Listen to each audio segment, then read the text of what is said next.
આપ જોઈ રહ્યા છો લાઈવ દરબાર ન્યૂઝ। ડભોઈ નગરમાં ઉંધરાન સોસાયટીમાં ધોળા દિવસે બનેલી ચોરીની ઘટનાનો ભેદ ઉકેલતી ડભોઈ પોલીસ। મળતી માહિતી, વૃંદાવન સોસાયટીમાં પરિવાર બપોરના સમયે આરામ કરી રહ્યો હતો। તે અરસામાં ઘરમાં એક ઇસમ ઘૂસી જઈ ₹3,20,000ની મતાની ચોરી કરી ફરાર થઈ ગયો હતો। પોલીસ દ્વારા ગણતરીના સમયમાં જ ચોરને ઝડપી પાડી કાયદેસરની કાર્યવાહી હાથ ધરી।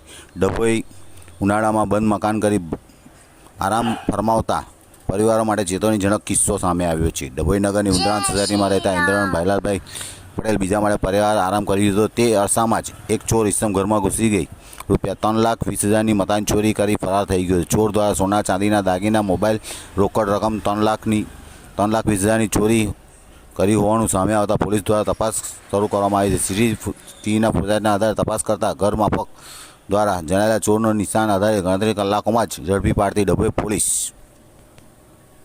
ડભોઈ પોલીસને તેનું નામ પૂછતા અમરસિંહ અશોકભાઈ દેવપૂજક, રહે વેગાવાડીઓ, ગોપાલનગરનો રહેવાસી પોલીસે ઝડપી પાડી કાયદેસરની કાર્યવાહી આગળ હાથ ધરી છે।